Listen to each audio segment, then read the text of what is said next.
जिंदगी की जंग जितनी है तो तूफान के गुजर जाने का इंतज़ार मत करो। तूफान में कश्ती किनारे लगाने का हौसला रखो। नमस्कार दोस्तों, मैं राम कुमार एक बार फिर नौकरी योद्धा चैनल पर बीपीएससी एईडीओ के लिए अंग्रेजी के दूसरे सेट का पूरी व्याख्या के साथ उपस्थित हूँ। तो चलते हैं क्वेश्चन की ओर। और मेरा ये रहा पहला क्वेश्चन। तो पहला क्वेश्चन आपको कॉमन एरर से संबंधित है। और कॉमन एरर में पहला जो क्वेश्चन है वो neither of the boys A were present B in the classes no error. दोस्त, इसमें आपको एरर फाइंड आउट करना है। तो सेंटेंस की शुरुआत जो हुई है नीदर से हुई है। तो इस सेंटेंस में जो एरर है, जो अगर आप इस एरर को फाइंड आउट करेंगे तो आप सब्जेक्ट और वर्ब का एग्रीमेंट सबसे पहले चेक करें। तो आप अगर सब्जेक्ट और वर्ब का एग्रीमेंट करेंगे तो आप कन्फ्यूजन होगी कि मैं बॉयज़ पास में, तो बॉयज़ के अनुसार वेयर सही है और जो कि गलत। इस गलत आपका जो आंसर होगा वो गलत हो जाएगा। क्यों? क्योंकि बॉयज़ के अनुसार सब्जेक्ट और वर्ब का एग्रीमेंट यहाँ पे नहीं होगा, क्योंकि नाइदर ऑफ द बॉयज़ बोला है। नीदर ऑफ द बॉयज़ का मतलब कि नीदर के अनुसार आपको सब्जेक्ट, नीदर के अनुसार जो है आप जो सब्जेक्ट और वर्ब का एग्रीमेंट देखेंगे, बॉयज़ के अनुसार नहीं। क्योंकि आपको एक स्ट्रक्चर पे ध्यान देना है कि अगर कोई सेंटेंस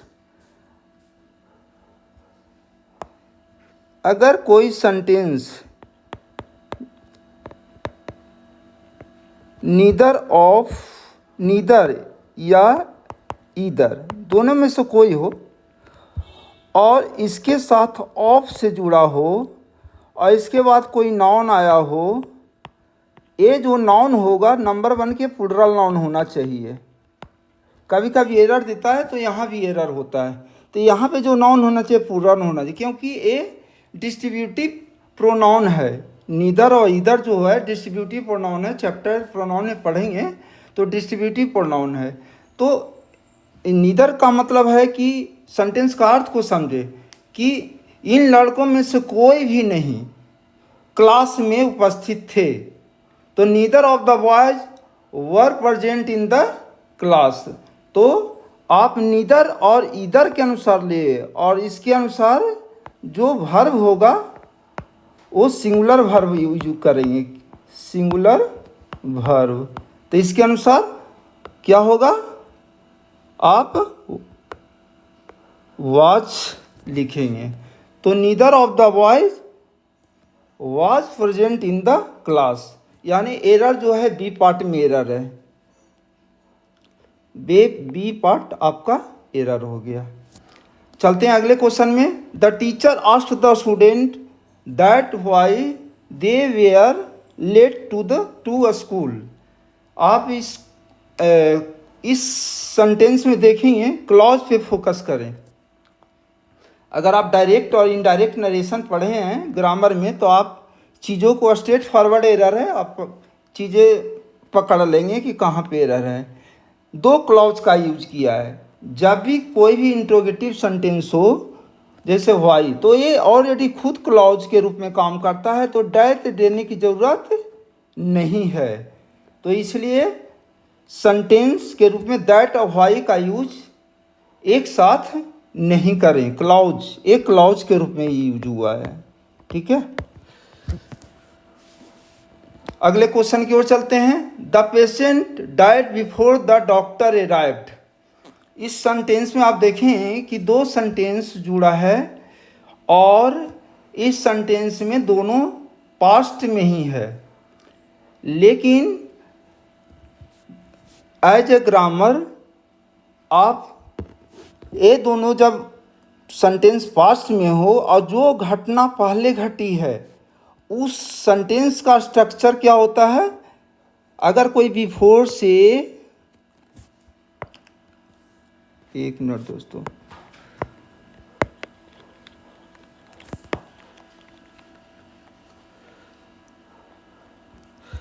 अगर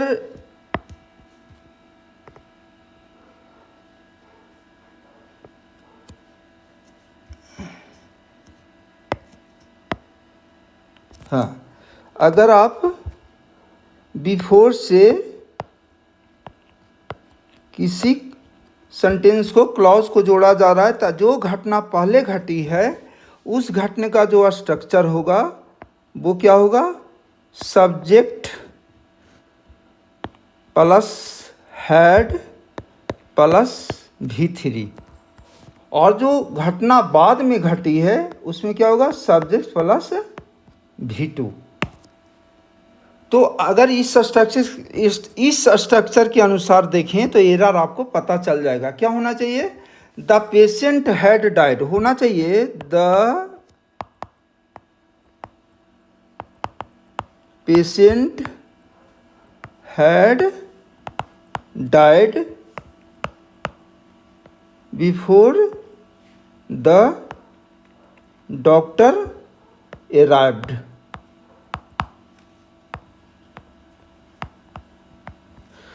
तो आप देखें कि एरर, ए पार्ट में एरर है, द पेशेंट हैड डाइड होना चाहिए। ओके, अब मैं चलता हूं नेक्स्ट क्वेश्चन में।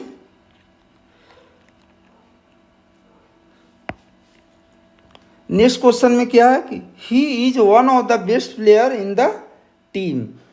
ये कॉमन एरर में बहुत बार इस एरर को देखा गया है कि बहुत ज़्यादा पूछता है, इसलिए इस पर थोड़ा आप फोकस रहें। जब भी कोई सेंटेंस वन ऑफ, जब भी आप देखें कि किसी भी सेंटेंस में वन ऑफ का यूज हुआ हो तो उसका स्ट्रक्चर को पहले समझें। वन ऑफ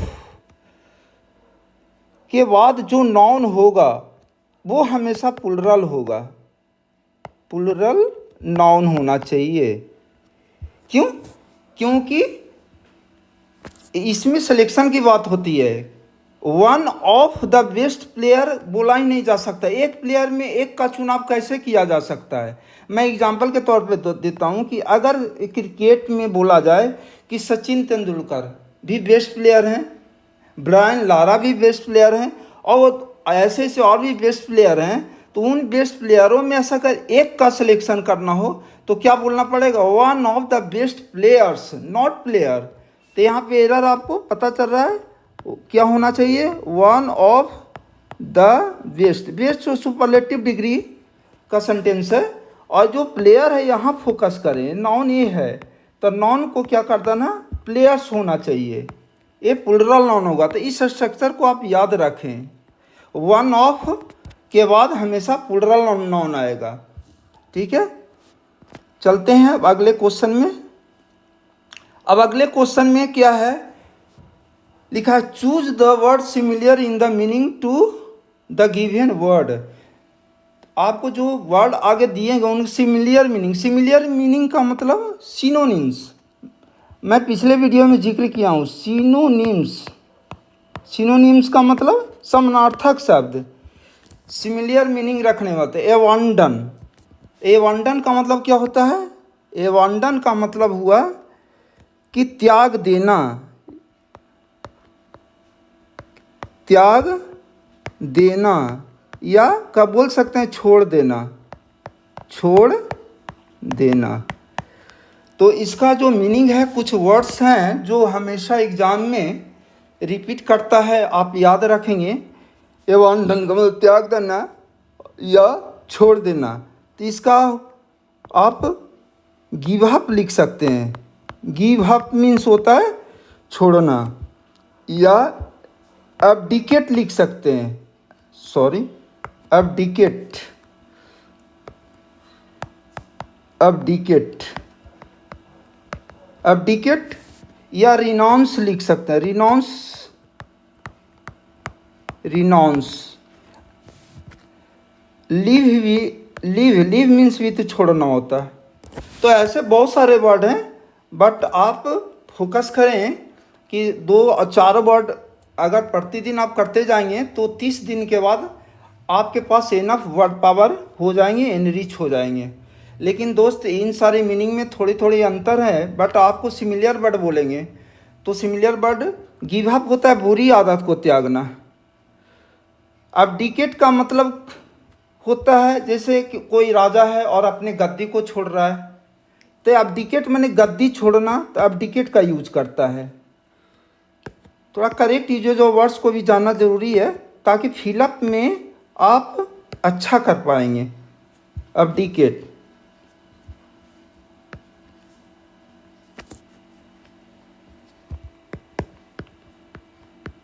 गद्दी छोड़ना, तो गद्दी छोड़ना के लिए अगर हो तो अब्डिकेट का यूज कर सकते हैं।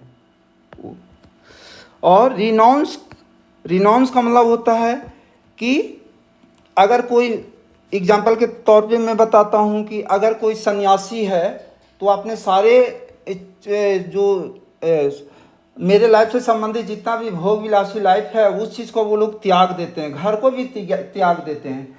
तो अगर इस सेंस में बोलेंगे तो वो लोग रिनाउंस करते हैं, the monk renounce his wealth. तो इस सेंस में बोल सकते हैं कि वो लोग को कोई भी सांसारिक सुख से लेना देना नहीं होता है, तो उस सेंस में रिनाउंस का यूज होता है। या रिस्पॉन्सिबिलिटीज को भी त्याग से भी मुक्ति ले लेना, तो उसमें भी रिनाउंस का यूज होता है। तो इस तरह से बारीकी है से आप देखेंगे तो सिनोनिम्स में भी काफ़ी वर्ड के बीच थोड़ी थोड़ी अंतर होता है। बट आपको केवल फर्स्ट ऑफ ऑल आपको कुछ वर्ड्स जानने हैं कि त्यागने का मतलब है गिव अप, एब्डिकेट, रिमूव, और आप क्विट भी लिख सकते हैं, सॉरी क्विट, जैसे जॉब को क्विट करते हैं तो इस तरह से कैंडिड। अब नेक्स्ट वर्ड है कैंडिड। तो इस तरह से देखा जाए अबंडन का तो आपका आंसर क्या होगा, लीव। कैंडिड का मतलब हो कि ऑनेस्ट, कैंडिड का मतलब होता है कि ऑनेस्ट। एक minute,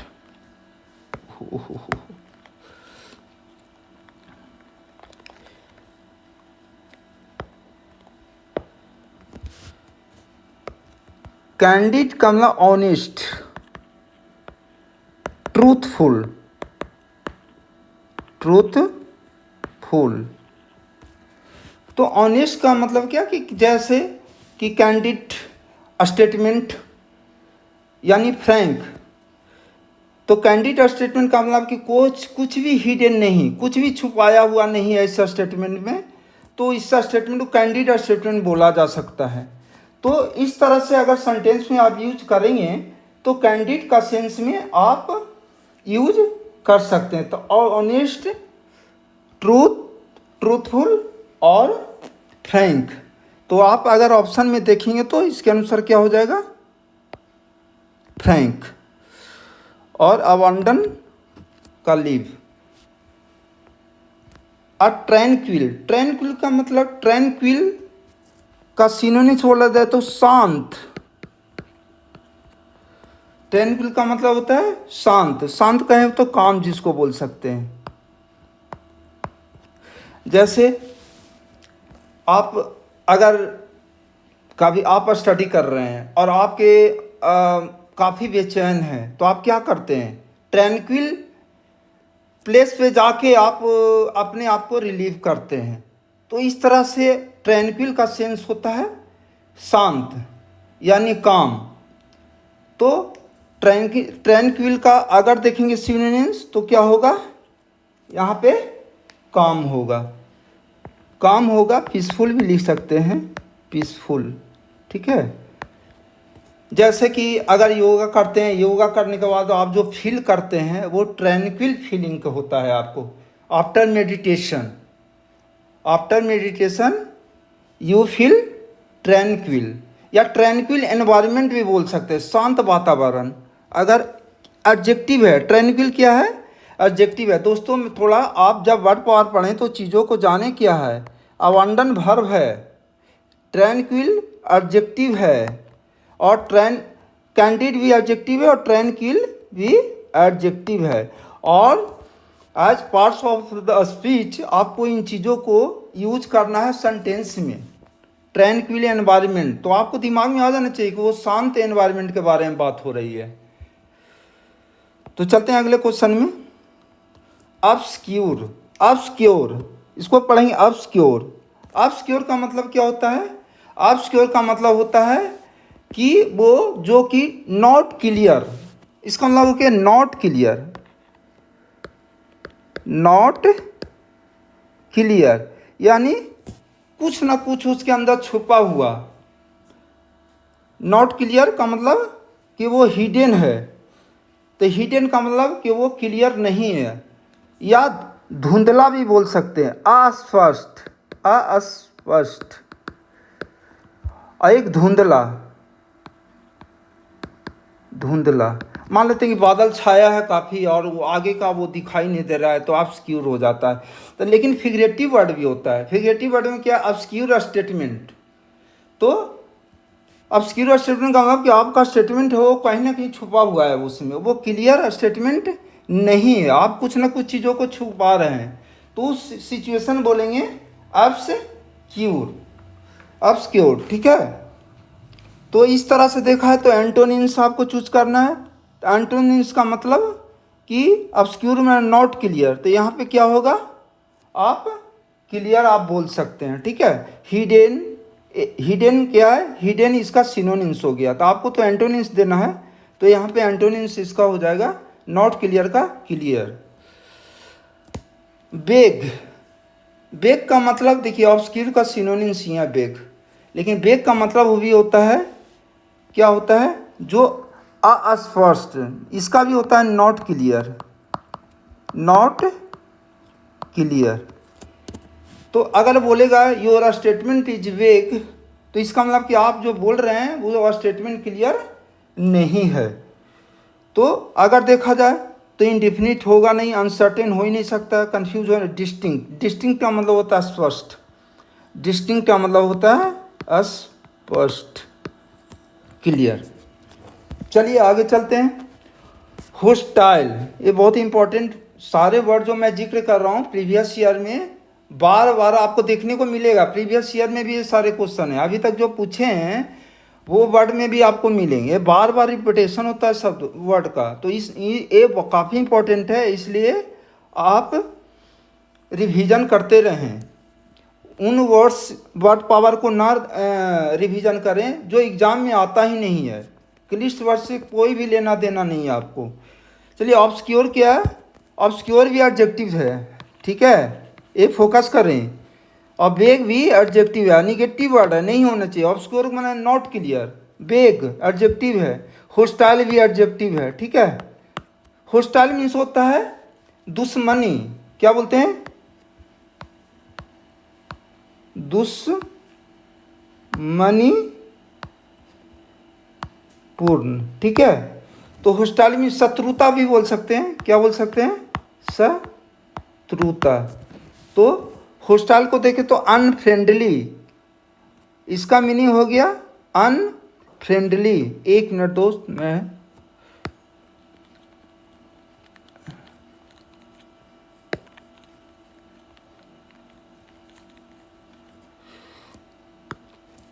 hostile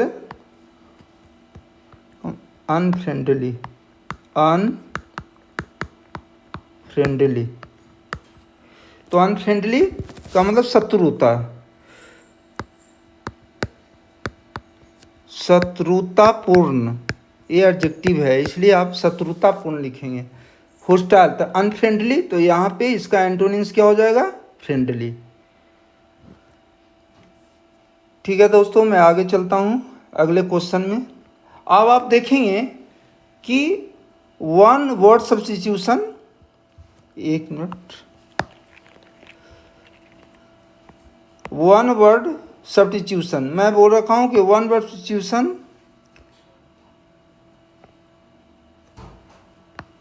one word substitution का मतलब होता है अनेक शब्दों का एक शब्द। मैं कल बताया था, इसका मतलब होता है अनेक शब्दों का एक शब्द।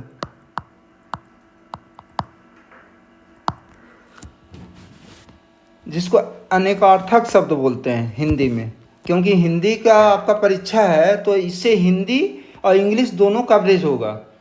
तो आप फोकस करें।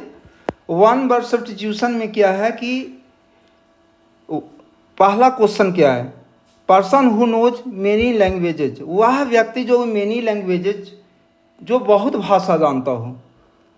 तो मेनी जैसे ही देखेंगे दोस्त, एक मैं टेक्निक बताता हूँ, आप इन चीज़ों को हमेशा फॉलो करेंगे और आप ऑप्शन से पता चल जाएगा कि क्या आंसर होगा। ठीक है,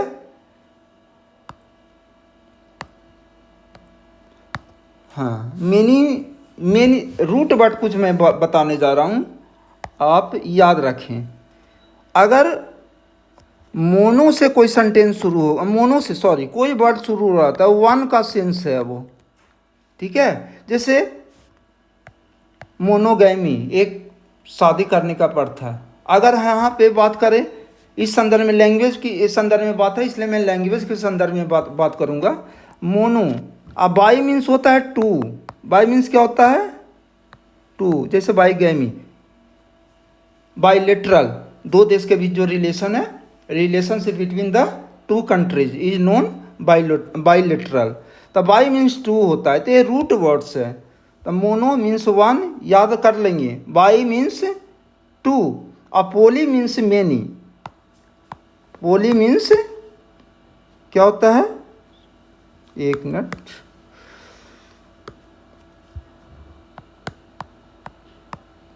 पोली मीन्स होता है मेनी। आपको क्वेश्चन से ही पता चल गया होगा।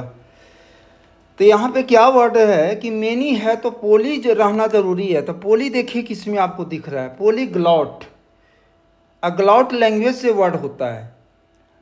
अगर बोला जाए एक भाषा तो मोनोग्लॉट बोल दीजिए।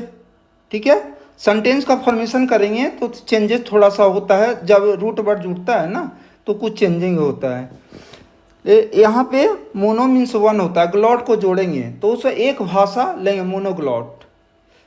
अगर दो भाषा का करना है तो बाई ग्लॉट बोलेंगे। जैसे मैं बता रहा हूँ क्या मैं कहना चाह रहा हूँ, अगर मोनोग्लॉट, ग्लॉट का तो इसका मतलब हो कि person who knows, mono means one language, तो एक भाषा जानने वाला, एक भाषा जानने वाला। और अगर बोलें बाई ग्लॉट, बाई ग्लॉट, तो बाई ग्लॉट का मतलब हो गया कि टू भाषा, दो भाषा जानने वाला, दो भाषा जानने वाला है। इंग्लिश में अगर बोलना है तो बोल देगा person who knows one languages, तब बोलता है मोनोग्लॉट। अब person who knows two languages तो उसको बाई देखना है, बाई ग्लॉट। अब person who knows many languages तो बोलेंगे पोलीग्लॉट। तो इसके अनुसार आंसर क्या हो जाएगा, पोलीग्लॉट।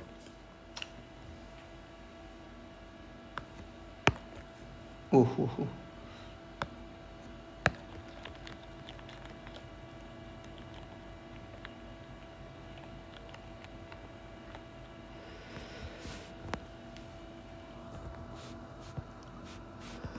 अब नेक्स्ट क्वेश्चन है दोस्त, a place where books are kept.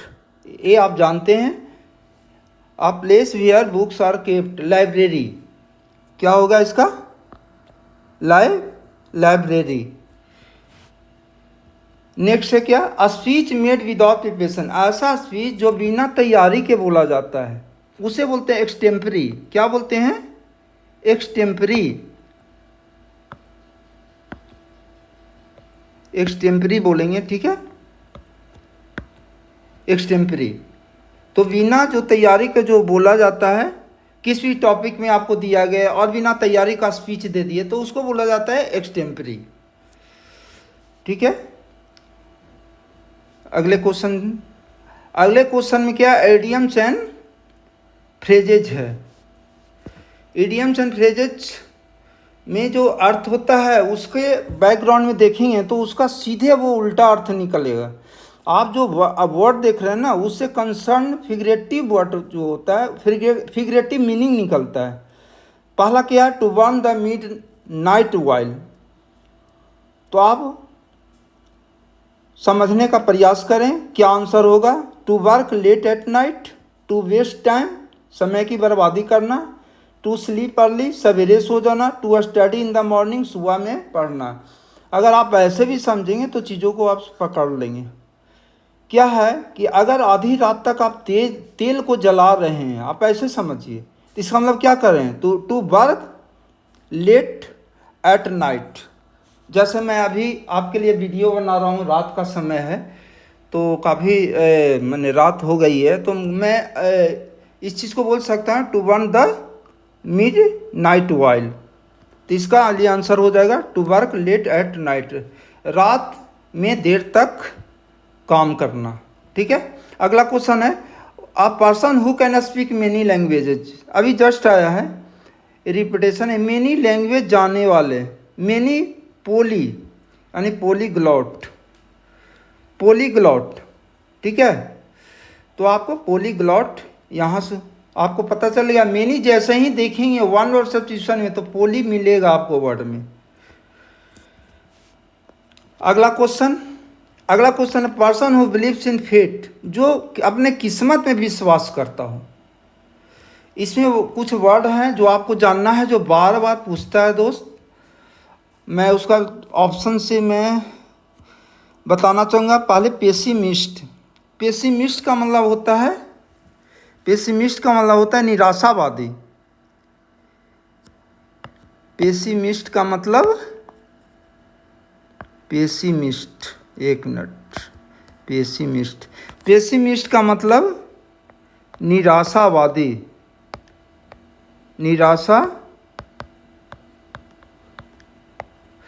निराशावादी किसको बोलते हैं, one who looks dark side of his life, वैसे लोग को बोलते हैं पेसिमिस्ट। ऑप्टिमिस्ट किसको बोलते हैं, आशावादी को बोलते हैं। ऑप्टिमिस्ट का मतलब हो गया आशावादी, ये पॉजिटिव होते हैं हमेशा, आशावादी होते हैं, फ्यूचर के पॉजिटिव पार्ट को वो ज़्यादा में वो विश्वास रखते हैं, और तो ऐसे लोग को ऑप्टिमिस्ट बोलते हैं। बट आपको बोला है कि भागवादी, भागवादी के लिए क्या है, a person who believes in fate, तो फैटलिस्ट को बोलते हैं भागवादी। तो आप बोल सकते हैं भागवादी।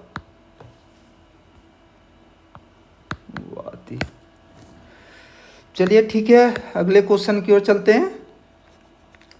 अगले क्वेश्चन है one who person writes about his own life. कभी भी अपने लाइफ के बारे में कोई लिख रहा है तो ओन लाइफ के लिए ऑटो वर्ड का यूज होता है। क्या होता है, ऑटो। तो ऑटो बायोग्राफी, तो यहाँ पे आंसर हो जाएगा auto biography. One word substitution यही है दोस्त, इसे आप रिवीजन करते रहें। एग्ज़ाम ओरिएंटेड सारे जितने भी मैं यहाँ पे वर्ड का डिस्कशन कर रहा हूँ वो एग्ज़ाम ओरिएंटेड वर्ड है। अब सेंटेंस इम्प्रूवमेंट, आप बीपीएससी एईडीओ का एग्ज़ाम देंगे तो आपको सेंटेंस इम्प्रूवमेंट भी मिलेगा। तो सेंटेंस इम्प्रूवमेंट ग्रामर से रिलेटेड होता है। तो आप सेंटेंस इम्प्रूवमेंट कैसे करें मैं सोल्व कर रहा हूँ, आप देखिए। सेंटेंस इम्प्रूवमेंट में सबसे पहला क्या क्वेश्चन है, he is one of the last player in the team. मैं अभी जस्ट पिछले पिछले क्वेश्चन में जिक्र किया हूँ, आप बता सकते हैं क्या है यहाँ है वन ऑफ का यूज किया है। तो वन ऑफ के बाद जो नाउन आएगा वो प्लुरल होना चाहिए। क्या होना चाहिए, प्लुरल, तब ना उसमें से सिलेक्शन करेगा। तो यानी प्लुरल होगा तो यहाँ प्लेयर नहीं प्लेयर्स होगा। तो देखिए he is one of the best players, he is one of the best player, better ये तो होगा नहीं, ये आंसर हो जाएगा।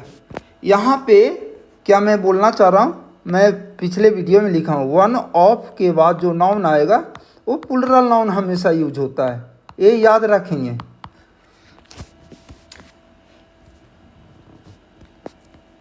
नेक्स्ट क्वेश्चन है the teacher as well as students are present, very important questions. Very important question है और इस क्वेश्चन में क्या है जो मैं विस्तार से बताता हूँ।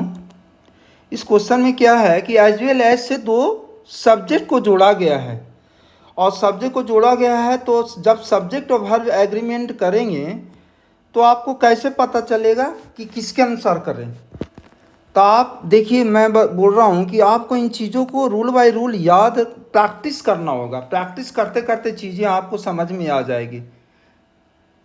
जैसे मैं कल वाला वीडियो में बताया था कि नीदर नॉर से जब दो सब्जेक्ट जुड़ता है तो जो वर्ब का क्लोज है उसके अनुसार होता है, लेकिन एज वेल एज में ऐसा नहीं है। एज वेल एज से जब कोई अगर सब्जेक्ट वन, अगर हम कहें सब्जेक्ट वन और एज वेल एज से जोड़ें, as well as, 1 minute, subject नहीं नाउन मैं कर रहा हूँ, ठीक है। आप एक सब्जेक्ट ले लें जो नाउन है, कोई noun plus as well as, as well as, और इसके बाद एक नाउन आ रहा हो तो इसका वर्ब पे इम्पैक्ट क्या आएगा, यही समझना है चीज़ों को। तो देखिए, जब नाउन एज वेल एज से जुड़ा हो तो अगर आप चीज़ों को समझेंगे तो आपको समझ में आ जाएगी। एज वेल एज से चीज़ जुड़ा हो तो इम्पोर्टेंस यहाँ पहले वाले का ज़्यादा है। कहें तो क्या आप पहला सेकंड क्वेश्चन देखिए, the teacher as well as the students are present. Teacher का यहाँ ज़्यादा महत्व है और स्टूडेंट का महत्व कम है। तो एज वेल एज से जब भी जुड़ा हो तो जो वर्ब का जो सब्जेक्ट वर्ब एग्रीमेंट होगा वो वर्ब के अनुसार होगा। इस तरह से एक और वर्ड यूज करते हैं, in addition to, same follow ऐसे ही होता है। उसमें भी आप एज वेल एज हो चाहे इन एडिशन टू, क्या इन एडिशन टू, तो इन एडिशन टू हो जो एज वेल एज हो, आप सबसे जो आगे आने वाला वर्ब है उसके अनुसार वर्ब होगा। तो आप देखिए क्या है, सेंटेंस इंप्रूवमेंट होगा, the teacher as well as the students are present. Students का अनुसार नहीं होगा, ये जो आर है ये टीचर के लिए फोकस है, तो टीचर यहाँ पे ज़्यादा इंपॉर्टेंट है स्टूडेंट से। तो एज वेल एज से जैसे ही जुड़ा हो तो सबसे आगे जो आ रहा है सब्जेक्ट उसके अनुसार वर्ब एग्रीमेंट होगा। तो यहाँ आर नहीं, यहाँ इज होगा। तो देख लीजिए, इज, वेयर, हैव बीन और इज। ठीक है, अब चलते हैं अगले क्वेश्चन में।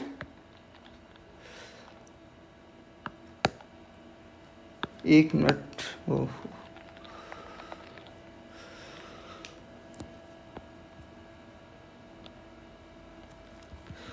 ये काफ़ी इंपॉर्टेंट क्वेश्चन है, आप इसको नोट कर लीजिए, बहुत ज़्यादा पूछा जाता है। जो भी क्वेश्चन है मैं इंपॉर्टेंट क्वेश्चन का ही डिस्कशन कर रहा हूँ। आप 30 दिन तक करेंगे ना तो आपको सारे कॉमन एरर और चीज़ों को कैसे बनाना है वो आप इजीली एग्ज़ाम में क्वालिफाइंग कर लेंगे। तो आप बस स्टेप टू स्टेप मुझे साथ दें, चीज़ें होती चली जाएगी। बस लेकिन मैं जो भी कर रहा हूँ वो आप करते चले जाएं। स्ट्रक्चर जो मैं लिखता हूँ वो आप नोट कर लें। जैसे पहले नंबर 1 कि अगर नंबर 3 क्वेश्चन देखा जाए तो इसे 2 तरह का एरर आपको देखने को मिलेगा। क्या मिलेगा? सबसे पहले नो सूनर अगर हो तो नो सूनर एक हार्डली का यूज करता है। नो सूनर और हार्डली दोनों में से कोई यूज करेगा। अगर नो सूनर कर रहा है या हार्डली कर रहा है तो जस्ट एक्जुलरी वर्ब आएगा। क्या आएगा? एक्जुलरी वर्ब आना ज़रूरी है। अगर कोई सेंटेंस नो सूनर या हार्डली से शुरू हो रहा हो तो आप उसके जस्ट बाद एक्जुलरी वर्ब को देखें, एक्जुलरी वर्ब है या नहीं है। पहला तो एक हो गया। दूसरा इसका कंजंक्शन को देखें। अगर नो सूनर है तो दैन आता है। क्या आता है इसके लिए? दैन। और अगर हार्डली है तो उसके लिए क्या आता है? वेन आता है। ठीक है, क्लियर हो गया?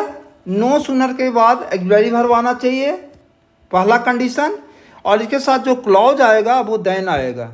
और हार्डली के साथ के बाद भी एक्जुलरी वर्ब आना चाहिए, और इसके बाद जो क्लॉज आएगा वो वेन आएगा। इसका जो हिंदी में बोलते हैं वो ज्यों ही बोलेंगे। क्या बोलते हैं? ज्यों ही। अब क्या है क्वेश्चन, अब क्वेश्चन की ओर जा रहे हैं। क्वेश्चन में है कि no sooner did I reach then. देखिए नो सूनर के बाद तो डिड लगा दिया, वो सही है, और नो सूनर के साथ क्या है, sorry question question question option A मैं देख रहा हूँ। No sooner I reach the station when the train left. पहला गलती क्या है कि नो सूनर के बाद ऑक्सिलरी वर्ब है ही नहीं, तो पहले तो ऑक्सिलरी वर्ब होना चाहिए। तो आपको पता है कि पास्ट सिंपल में सेंटेंस हुआ, पास्ट सिंपल के अनुसार अगर देखा जाए तो ऑक्सिलरी वर्ब क्या होगा? डीड होगा। क्या होगा? तो हमको यहाँ पे एक डीड देखना है कि डीड कहाँ है। नो सूनर के बाद डीड यहाँ है, नो सूनर के बाद आई हैड, नो सूनर के बाद जस्ट ऑक्सिलरी वर्ब रहना चाहिए था, नो सूनर के बाद डीड यहाँ भी है, यहाँ। अब बात रह गई ए और सी में आंसर है। अब आगे क्या देखना है कि इसका क्लॉज चेक करना है। तो नो सूनर के साथ देन होना चाहिए, यहाँ पे देन है, यहाँ पे भेन है, तो ये नहीं होगा और ये आंसर। तो इस तरह से आप चीज़ों को पकड़ेंगे। क्या समझे? नो सूनर के बाद या हार्डली के बाद ऑक्सिलरी वर्ब रहेगा, नो सूनर के साथ वो क्लॉज आएगा देन आएगा, और हार्डली के साथ क्या? भेन आएगा। बस जब भी एरर आएगा इस तरह से आइडेंटिफाई, क्वेश्चन आइडेंटिफिकेशन मेथड लगाइएगा। स्ट्रेट फॉरवर्ड जो क्वेश्चन एरर होता है इस तरह से होता है। तो आप इन सारी चीज़ को करते चले जाइए, आपका ग्रामर इससे मैं कंप्लीट करवा दूंगा। अब अगली जो क्वेश्चन है वो है जंबल सेंटेंस। दोस्तों जंबल सेंटेंस 2-3 मिलेगा, बट मैं यहाँ पे एक लिया हूँ ताकि मैं वर्ड पावर ज़्यादा मैं आपको बता सकूँ।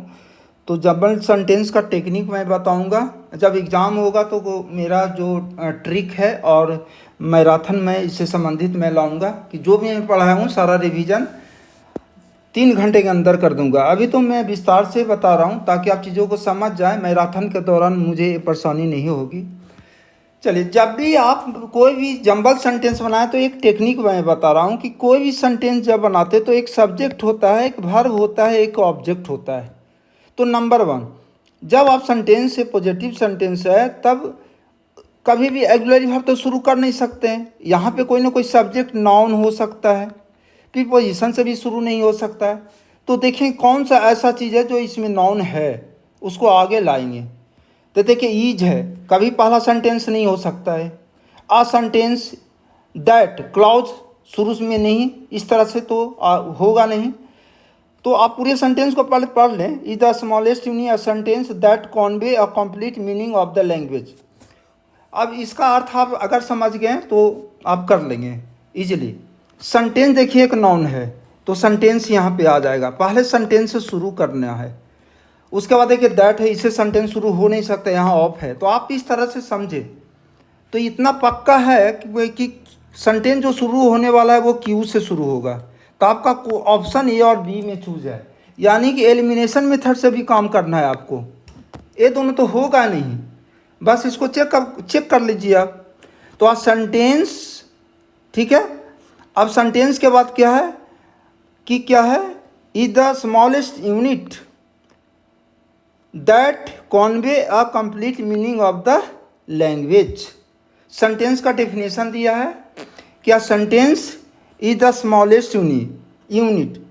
आप सेंटेंस का डेफिनेशन जानते होंगे कि ग्रामर में क्या है, सेंटेंस के बारे में है the combination of the words that makes a complete sense.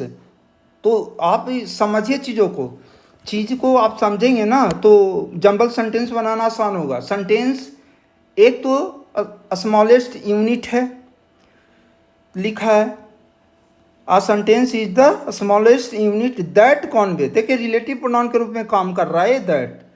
तो आप क्या हो गया, सेंटेंस क्यू के बाद आपका P that Conway complete sense और इस QPRS यानी ऑप्शन 1। तो आपको ज़्यादा पजल नहीं होना है, बस आप टेक्निक अप्लाई करें। सेंटेंस कोई भी सेंटेंस बना क्या, सब्जेक्ट और वर्ब ऑब्जेक्ट है और कुछ नहीं है, ठीक है। फिल इन द ब्लैंक्स की ओर मैं अब दोस्त हम लोग को फिल इन द ब्लैंक्स को करना है अब। और फिल इन द ब्लैंक्स में मैं बताना चाहूँगा कि काफ़ी इम्पोर्टेंट प्रीपोजिशन से संबंधित है। मैं क्लियर कर देता हूँ आपको ये। तो ये बहुत एग्ज़ाम में पूछता है, तो इसलिए मैं उसी क्वेश्चन का मैं पहले भी बता दिया हूँ कि एग्ज़ाम ओरिएंटेड मेरा सारा क्वेश्चन है। एक भी क्वेश्चन जो ऐसा नहीं है जो कि एग्ज़ाम में ओरिएंटेड नहीं है, एग्ज़ाम में पूछा भी गया है, सारे क्वेश्चन पूछे गए हैं। तो आप फोकस रहें। आप he is confident to his success, देखिए प्रेपोजिशन से है, तो कॉन्फिडेंट के साथ क्या प्रीपोजिशन आता है, तो आप चीज़ों को समझे कि कॉन्फिडेंट के साथ अगर प्रीपोजिशन की बात करूं तो आप चीज़ को कन्फ्यूजन में अब ना पड़ें। मैं आपको बता रहा हूँ कॉन्फिडेंट के साथ 3 प्रेपोजिशन यूज होता है, लेकिन सिचुएशन क्या है, सिचुएशन को समझना होगा। कॉन्फिडेंट क्या है, कॉन्फिडेंट। एक है ऑफ, लगाइए। ऑफ कब लगाना है ये भी आप समझेंगे चीज़ों को। ऑफ का सिचुएशन क्या होगा, इन का कब सिचुएशन होगा, और अबाउट का सिचुएशन क्या होगा। बारीकी से चीज़ों को समझें ताकि कोई कन्फ्यूजन नहीं हो। अगर कोई नाउन आ रहा हो, अगर हम बोले कॉन्फिडेंट ऑफ किसी को नाउन, और वर्ब अगर आ रहा हो तो जिरंड, तो ऑफ का यूज कर दीजिए। लेकिन ये इस नाउन का थोड़ा सा विश्लेषण मुझे करना होगा, किस तरह से नाउन को समझना है। और अगर इन की बात मैं करूं तो अगर कोई पर्सन आ रहा हो या उसकी एबिलिटी की बात हो रही हो तो उस सिचुएशन में आप इन का प्रयोग करेंगे। और अबाउट का मतलब क्या, सिचुएशन हो सकता है, क्या होगा, सिचुएशन होगा, या कोई फैक्ट है, तो उस हालात में आप अबाउट का यूज करेंगे। जब तक मैं सेंटेंस बताऊंगा नहीं आप समझेंगे चीज़ों को नहीं। मेरा कहने का मतलब है कि अगर मैं पहला कंडीशन को उठाता हूं तो आपका जो सेंटेंस है क्या है कि जिस तरह से आप यहाँ पे तैयारी के लिए आए हैं तो आपको अपनी सफलता पे विश्वास हुआ कि एक न एक दिन मुझे सफलता अवश्य मिलेगी, ठीक है। तो आप बोल सकते हैं I am confident of my success, ठीक है। तो इस तरह से अगर सेंस हो तो आप क्या बोलेंगे, ऑफ का यूज करेंगे। या बोल सकते हैं I am confident of competing the competition. तो यहाँ पे क्या है कि जिरंड यूज हो गया ना, तो यहाँ जिरंड यूज हो तो ऑफ का यूज कर दीजिए। जैसे इंडियन टीम खेलने के लिए गई है तो Indian team is confident of winning the game, तो विनिंग जैसी देंगे ऑफ का यूज कर लेंगे। वर्ब अगर आ रहा हो तो वर्ब का यूज जिरंड होना चाहिए, V1 + ING। V4 का मतलब V1 + ING। लेकिन आपको अपनी सफलता पे विश्वास है ना, आपको आपके फादर को आप पर विश्वास है, तो उसमें ऑफ नहीं होगा। Your father has confident in you हो जाएगा, ठीक है। Your father has confident in, your father is confident in you. तो इस तरह से, या you are confident in your abilities, तो इस सिचुएशन में आप इन का यूज करेंगे। अबाउट की बात क्या हो गई, अबाउट का सेंस हो गया कि आप इंटरव्यू में जा रहे हैं, तो इंटरव्यू में आपको फेथ है कि मैं, या कोई प्लान है तो आपको you are confident about your plan, मैंने अपने प्लान के प्रति आपका सुनिश्चित है, विश्वास है अपने प्लान पे, तो वहाँ पे आपको अबाउट का यूज करेंगे। तो इस तरह से आप बारीकी से चीज़ों को देखेंगे कि किस तरह से दिया गया। सक्सेस है, बिल्कुल लगाइए, सक्सेस है तो ऑफ होगा, तो ऑफ कहाँ पे है, ठीक है। ही is confident on his success नहीं है। आप जब प्रेपोजिशन नहीं जानेंगे तो आपको काफ़ी कन्फ्यूजन होगी। तो ये तीनों में मैं क्लियर कर दिया हूँ। कॉन्फिडेंट के साथ ऑफ भी होता है, इन भी होता है, अबाउट भी होता है। ठीक है दोस्त, मैं चलता हूँ अगले क्वेश्चन में। तो इस तरह से आप क्लियर करें।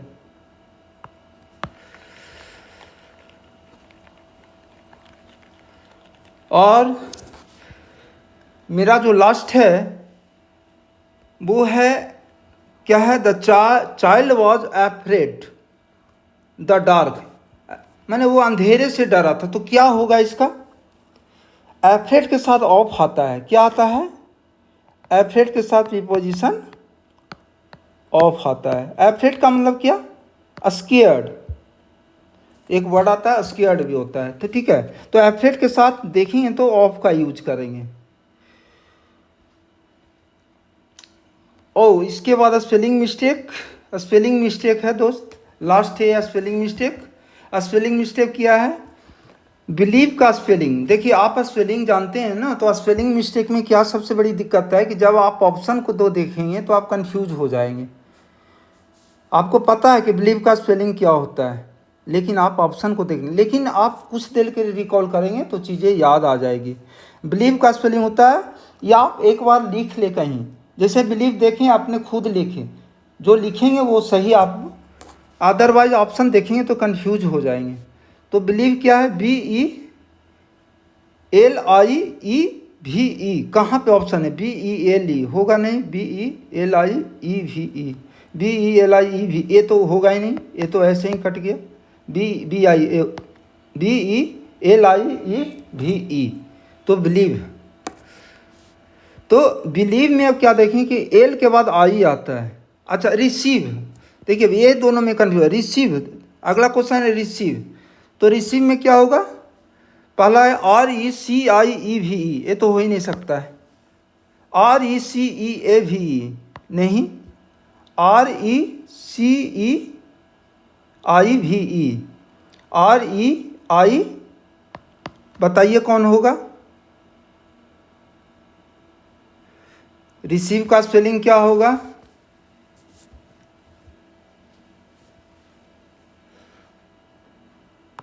आप जस्ट क्या पढ़े, मैं इसको हटा देता हूं ताकि आप क्लियर करें।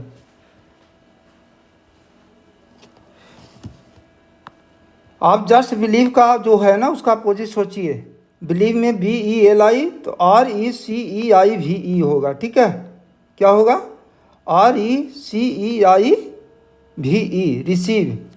ठीक है, तो दोनों वर्ड एक साथ मैं दिया हूं, जान के दिया था ताकि आप कंफ्यूज हो जाए। तो इस तरह से आप कंफ्यूजन में ना पड़े। बिलीव का अपोजिट जस्ट रिसीव में देखें कि यहाँ पे आपको देखने को क्या मिला है? BELIE है, यहाँ पे EI है। तो इस तरह से अपने डाउट को क्लियर रखें, एग्जामिनेशन हॉल में कंफ्यूजन होगा आपको। लास्ट है, लास्ट में क्या है? बिगिनिंग। बिगिनिंग में सीधा सीधी याद रखें, जहाँ से वर्ड जुड़ रहा है ING जुड़ेगा तो डबल N हो जाएगा। तो देखिए डबल N कहाँ पे है? डबल N, केवल एक डबल N मिलेगा आपको। BEGI, ये तो होगा नहीं, BIG ये होगा नहीं। बिगिनिंग, BEGINNING, तो बिगिनिंग, बिगिनिंग का मतलब प्रारंभ करना, स्टार्ट। ठीक है, एक वर्ड इसका फ्रेज में आता है बिगिनिंग का, सेट इन। हमेशा एग्जाम में कॉमन क्लोज टेस्ट में पूछता है, तो सेट इन याद रखेंगे, बिगिन होता है। सेट इन का मतलब होता है बिगिन। तो थोड़ा सा वर्ड पावर के लिए मैं दे दिया हूँ आपको। सेट इन मीन प्रारंभ करना। तो ठीक है दोस्तों, थैंक यू, आपने मेरा साथ दिया। और इस तरह से आज दूसरे जर्नी मेरा समाप्त हो गई, और मैं 30 दिन का मैं कमिटमेंट आपको दे रखा हूँ। आप पहला जो वीडियो में कल मैं जो वीडियो सेट 1, आप मेरे चैनल पे जाएंगे नौकरी योद्धा चैनल पे, तो सेट 1 और सेट 2 दोनों रिवीजन करें ताकि अगले में वीडियो में आपको लाभ मिल सके। और मैं आपको वादा करता हूँ आप मेरे साथ चलिए, आपको इंग्लिश क्वालिफाइंग BPSC AEDO में इजीली आपका हो जाएगा, क्योंकि आपको क्वालिफाइंग करेंगे तब अगले जो पेपर में जो स्कोर करेंगे उसका असेसमेंट होगा। तो 9 नंबर तो आपको लाना है, लेकिन चैलेंज क्या है कि 1/3 निगेटिव है। तो इसलिए मैं उसी एग्ज़ाम ओरिएंटेड पैटर्न में बना रखा हूँ और इस पैटर्न पे आप काम करें। ठीक है, फिर चलते हैं अगले वीडियो के लिए। और आपसे नम्र निवेदन है कि मेरे चैनल को आप क्या करें, तो लाइक एंड शेयर कर दें और सब्सक्राइब भी कर दें, ताकि अगली वीडियो आपको जब भी बने तो मिल जाए। धन्यवाद।